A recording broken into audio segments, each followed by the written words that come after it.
سنووری نێوان ڕۆژاوا و باکووری کوردستانە. لە دیوی ڕۆژاواوە قامیشلۆیە و لە دیوی باکووری کوردستانیشەوە نسێبین.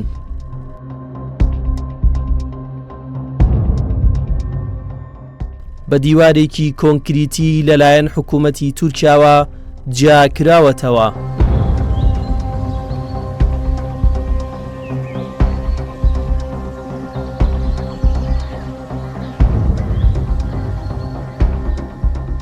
وەیس مەحموود تەمەنی 6 ساڵە، یەکێکە لەو 30,000 هاونیشتیمانیە کوردانەی ڕۆژاوای کوردستان کە هێشتا مافی ناسنامەی سووریان پێ نەدراوە.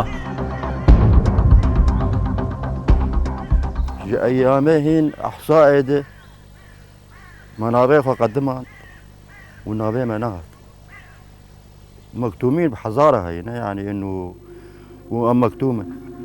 مكتوم القيد.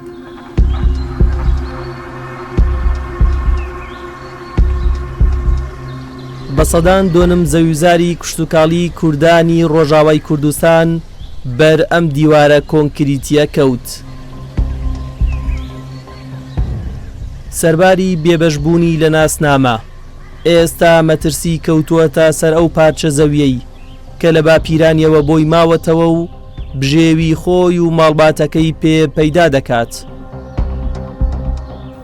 تركجي ديوار البرخس، ديوار البيت اللي يخص خيو هناك عرضية عالمي كدبرد يعني ايك 25 متر شو، ايك 6 متر شو، ايك 5 متر شو، يعني او ليه خصت بخا ايك عرضية وان شو كان بيشتغل ما يارز نبر هر سر ديوار عرض بالسنين شو خالص.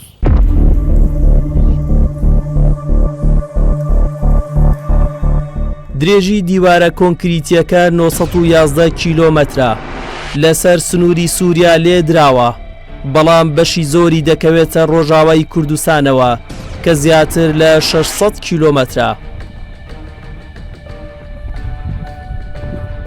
پاش دیواری چین و دیواری نێوان مەکسیک ئەمریکا بە سێیەم درێژترین دیواری جیهان دادەنرێت.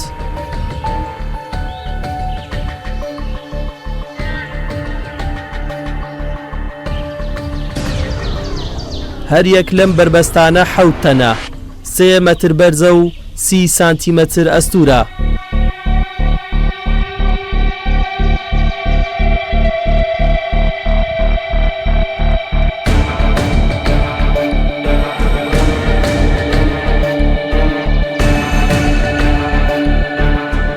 حکوومەتی تورکیا لە دروستکردنی دیوارە کۆنکریتیەکەی لەسەر سنووری ڕۆژاوای کوردستان تەنها بستێکیشی بە بۆشایی جێ نەهێشتووەتەوە.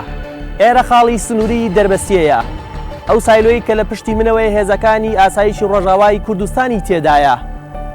دیوارەکە تا سنووری سایلۆکە هاتووە. لەگەڵ هێزەکانی سوپای تورکیا تەنها یەک دیواریان بینە.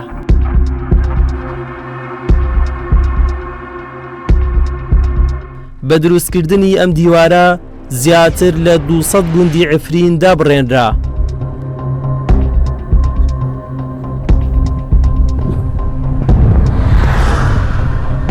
ئێستا هەڕەشە و مەترسیەکان لەسەر تەلڕەفعەت و گرێسپیە.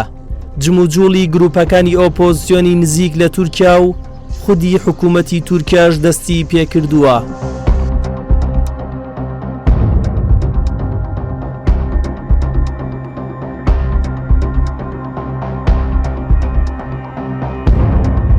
ئالدار خەلیل کە وەکو کەسی یەکەمی ڕۆژاوای کوردستان تەماشا دەکرێت، ئاماژە بەو مەترسیانە دەدات. پێی وایە ئامانج لە دروستکردنی ئەو دیوارە دابەشکردنی خاکی ڕۆژاوای کوردستانە. وەژی دیت ساڵێ دەرباسبووی بخۆی ێریشی عفرینێ کرد، عفرین داگر کرد.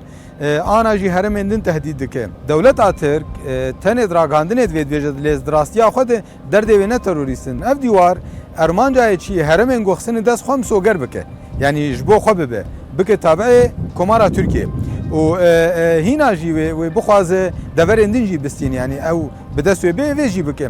Ev xeteriyeke ji ber çi yek tê wateya goperçakî ji Rojava خود دکه و به عالیه ترکیه به عالی باکور و یعنی جی دورات دبن دستلاداری خود بور بگیرد. دو گوهرتنک دموغرافیک دکه یعنی ملت ورد دو گوهرتن ملت کردیه در دخه و ملت جدا و تایبتی مالبات چتا تینت خندر عفرین وان هرمانام حتی نتنه وسا ایریش شاه باجید که ایریش گوند انگلیتای شاه باجید که یعنی او به وان دیوارا دخوازه سینور ترکیه کمارا ترکیه مزن بکه لسر حساب قدکرنا پرچن جرو جاوا و سوریه.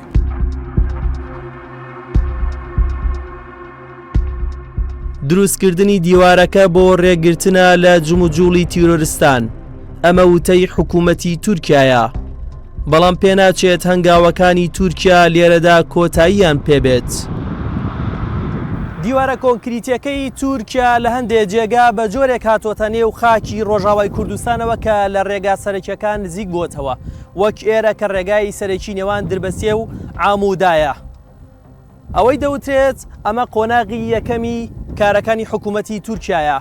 قۆناغی دووەمیش دروستکردنی ناوچەیەکی ئارامە بەو بیانۆیەش دەیەوێت 30 کیلۆمەتر بێتە نێو خاکی سووریاوە بە تایبەتی ڕۆژاوای کوردستان. بەو پێش بێت ئەوە ناوچەکانی قامیشلۆ، کۆبانی، تەلئەبیەز چەند ناوچەیەکی دیکەش دەکەوێتە نێو ئەو ناوچەیەوە کە تورکیا دەیەوێت دروستی بکات.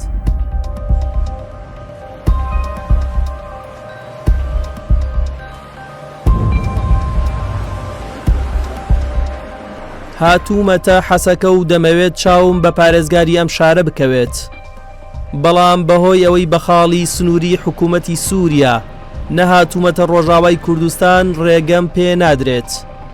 دواتر ویستم بەرپرسانی حیزبی بەعز ببینم تاوەکو هەڵوێستی حکوومەتی سووریان بۆ ڕوون بکەنەوە لەسەر دیوارەکەی تورکیا بەڵام بە هەمان هۆکار ئەو دەرفەتەم بۆ ڕێک نەکەوت.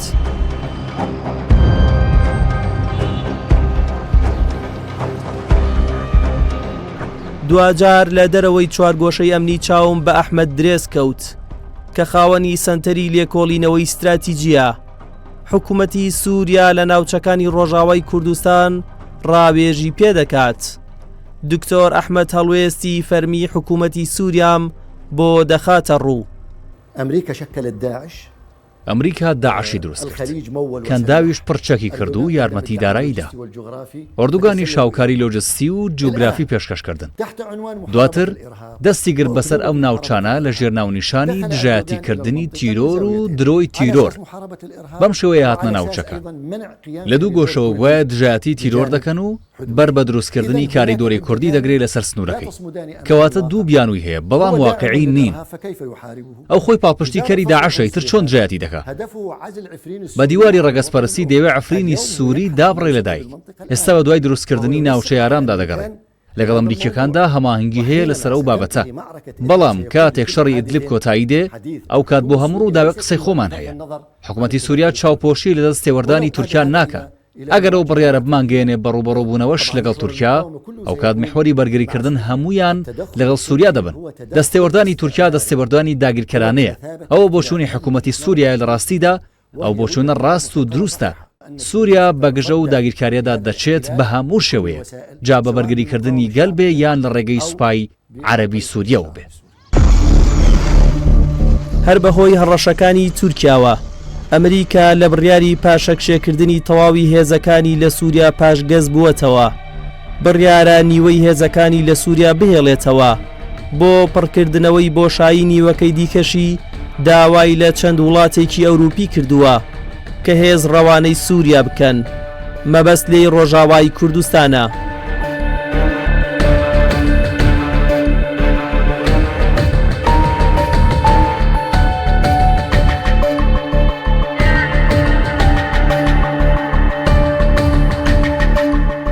ئەنە کەسە کە ئەندامە لە هاوپەیمانێتی هێزەکانی ئۆپۆزیسیۆنی سووریا جیاواز دەڕوانێتە دۆخەکە داوا دەکات هێزی نێودەوڵەتی ناوچەی ئارام لە ئەستۆ بگرێت. ئەو کات مەترسیەکان کەمتر دەبێتەوە و تورکیاش بیانووی ڕوبەڕووبوونەوەی تیرۆریشی بەدەستەوە نامێنێت.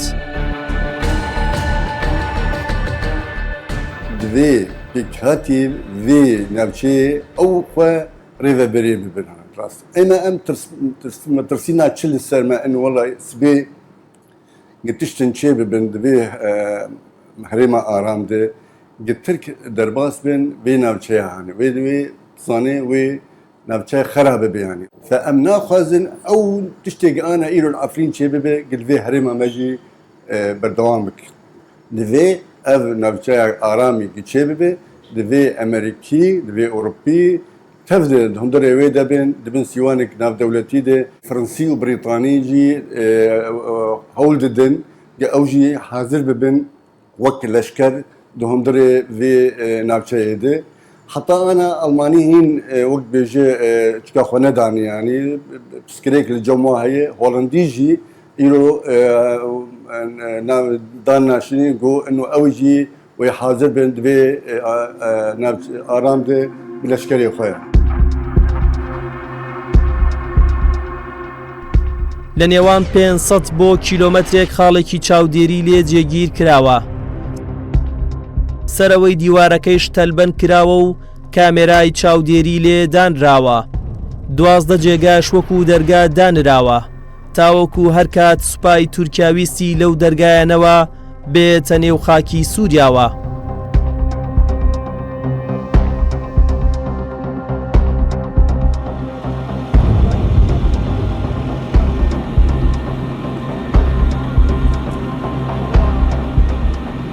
هەروەکو ئەوەی کە لە 2 هەفتەی ڕابردوودا ڕوویدا لەژێر چاودێری هێزەکانی ئەمریکا وەکو دەستپێک بۆ جێبەجێکردنی قۆناغی یەکەمی دروستکردنی ناوچەی ئارام گەڕانی هاوبەشی هێزەکانی پیادەی تورکیا و ئەمریکا ئەنجام درا.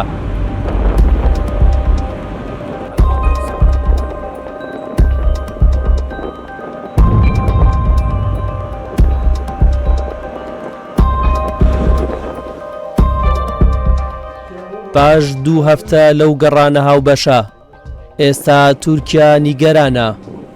پیوایە ڕێککەوتنی ناوچەی ئارام هاو شێوەی نەخشە ڕێگای مونبت جێبەجێ ناکرێت.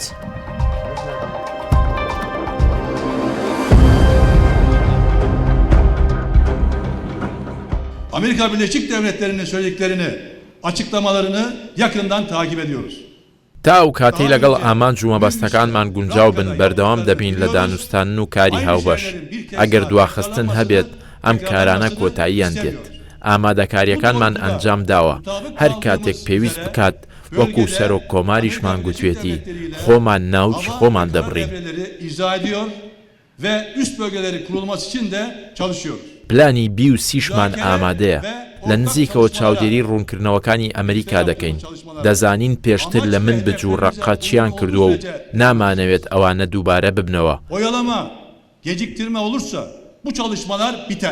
لەو چوارچەوەیەدا لەو ناوچانەی کە هاوڕاین تیایاندا لەگەڵ ئەمریکا دەورەی ئاسمانی و وشکانی ئەنجام دەدەین کار بۆ دامەزرانی ناوچەی سەربازی دەکەین.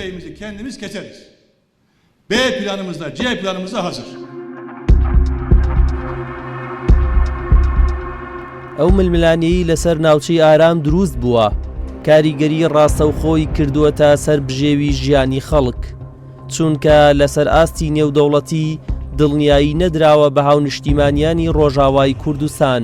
ئەمانیش هێشتا دیمەنەکانی عەفرینیان لە پێش چاوە. هەر بەو هۆیەوە جموجوڵی بازاڕ بەراورد بە پێش هەڕەشەکانی تورکیا لاوازی زۆری پێوە دیارە. براستي فترة أولي قاوة تهديدات هاتن جعالي تركيا من درباس من المنطقة آمنة شيكن تأثير بركر تجارة تسوق بضاعات سكنان بشكي ترسيان ملت نويري بوداك هتايا كاوي تشلو ببي كاوي بضاعات وترك بينا مش بكنش بضاعات أخواف كا بضاعات العرضية بس أنا في فترة دريج بشتيجي وضع استمراريات بو وأمي درباس من درباس نابن ملت علمي نما هو خلاص أب فترة درباس بو ملت ايرو رود درباس بتبيت دف جي قرنما وقبري نما تهديدات يعني نما تاثيرها وين نما يزيد السوكي او تهديدات بري تاثير ذكر وملت نما ويري بسوقي بعد درباس او مرحله شو درباس بو.